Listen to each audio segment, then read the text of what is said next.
talking about the other possible number 1 overall pick, that's Travis Hunter.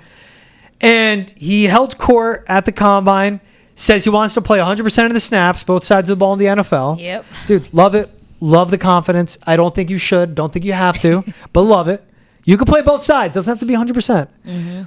Said he believes it's harder to play wide receiver and cornerback than for Shohei Ohtani to hit and pitch. I don't know about that. Really hard to hit a baseball. The confidence. But then also, here's a key one. Super important for him to be a number 1 overall pick. My dream is to go number 1 and be the best I can be. Whether he goes number 1 or not won't affect him being the best. But yeah, it's just and you need at that position. Cornerback, wide receiver, that's all confidence in that one. Right, especially when you want to enter the NFL, continuing to play both sides of the ball, number 1. Number 2, to say that you could do it full out and 100%. Yep. And while he mentioned that, NFL, he gets a little bit more rest, I don't know if he's really bringing into consideration that, like, the hits are harder. Yeah. Like the all outs are different than college. The pace is different. So you got to have a trusted coach who can manage a guy playing both sides of the ball, manage what that snap count has to look like to make sure they're protecting their player. Because even if he's capable of doing it, you don't put him in the category of generational talent for no reason, right? But even with the capability, you don't want to put your top player at risk. Because then you're putting him at an opportunity to potentially get hurt more often than not. And that's going to take him out of the game. And that's going to change the whole number 1 draft pick and what he means to a team very fast. Yeah. I think the simplest and the best thing for him, his athleticism, his hands, his catch radius, like his body control and the boundaries is ridiculous. And you see it in the interceptions he pulls down, but also just him as a receiver, how good of a route runner he is. He just reminds me a lot of like a longer limbed Garrett Wilson, like bigger catch radius, longer arms, but like just surgical with his route running.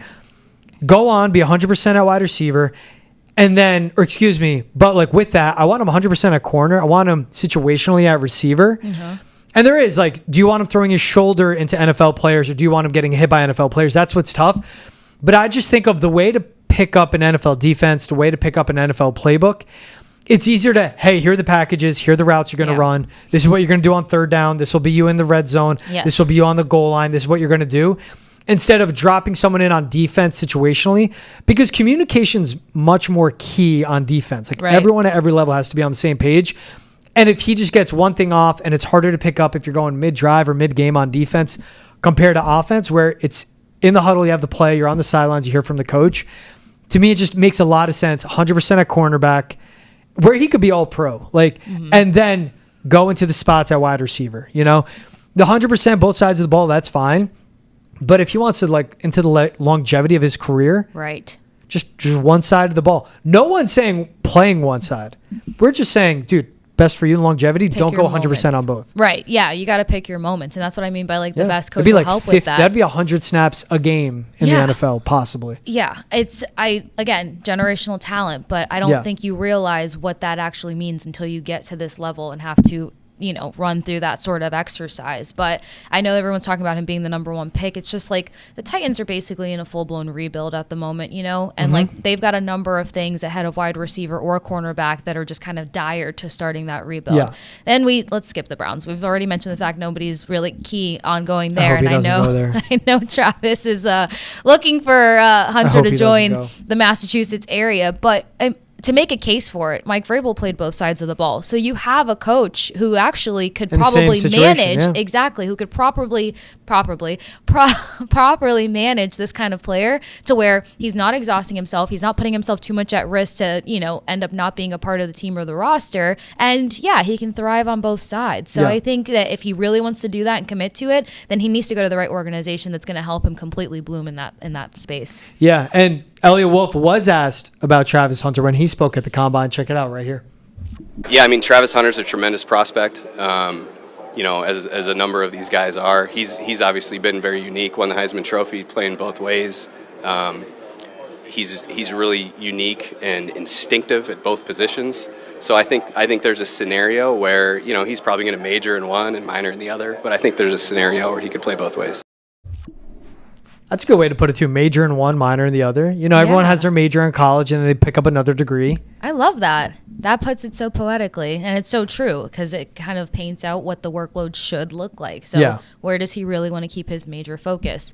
Offense or defense? And that's Eliot Wolf, glowing reviews of Travis Hunter too. And that's what people want to see. The dream scenario for Patriots fans would be Abdul Carter probably goes 1 to the Titans. The Browns need a quarterback. They go Cam Ward. Giants need a quarterback. They go Shedeur Sanders, or someone trades up, swaps with the Giants and takes Shedeur. And it's Travis Hunter sitting there at 4. What Patriots fans want, no matter what, are 2 quarterbacks going in the top 3 picks, because that means Abdul Carter, Travis Hunter are there at 4. You can't predict one of those 2, but you want those 2 quarterbacks going. 100%. Yeah. And I mean, again, when you remove the whole I just want to be number 1 situation from it, and you're looking at the best fit and longevity and long term for your career and to really establish yourself in the NFL, I think it makes sense for Travis Hunter to move down the board just a little bit. It's not going to change anything. He's still going to come in and shake things up in the NFL. But I think that you're right. I think those 2 top quarterbacks coming off is going to be the most the most important thing that Patriots fans are going to be looking for. Yeah, that, and it's again with free agency, like they can address offensive line of free agency. And at cornerback, what's important too is a lot of like the cost control type contracts, where Christian Gonzalez has 3 years left on his like rookie deal pretty much. But then with Travis Hunter, you get that elite, all-pro caliber corner. Right. That's a pillar position, something you need filled in. And where he's a one-of-one prospect, it's really, in a weak draft, it still has 2 outstanding prospects in Abdul Carter and Travis Hunter. So you go with one of those 2 guys. Like, you're in a great spot for a weak draft. You're lucky your team needs aren't dire at the quarterback position, where you'd be settling at quarterback, or you could be settling at wide receiver, or settling at offensive tackle. Where if they get a Travis Hunter that falls to them, it just makes all the sense in the world. And maybe they see it different than both of us, or more importantly, I. Maybe they see him full-time receiver, play certain packages at corner. That's fine. You're still going to get a really good pass catcher and a really good receiver that's fantastic in the red zone. And that would be him and Drake May, with that chemistry building for the next 4 years, like minimum. And that's what would be massive as well. I feel like they'd have a strong chemistry out the gate there. But kind of circling back to you mentioning the favorability of kind of picking up an offensive line in free agency, I think that needs to be the move for the Patriots. You need a veteran presence on that offensive line, especially with all of the moving pieces by coaches coming in, and then hearing that there might be a more dominant gap scheme being run by McDaniels, and then you got Drake May still developing. You need leadership on that offensive line. So yeah, there was a couple guys on the younger side. They weren't very healthy throughout the year, but you grab another guy in the draft and you're keeping the age very premature when it comes to the offensive line. It's going to take more time, and I know they're not rushing anything, but I think it's just going to help give this team that jump that much more, and it's going to keep a guy like Travis Hunter that much more interested and kind of hopeful as to where this team can go sooner rather than later.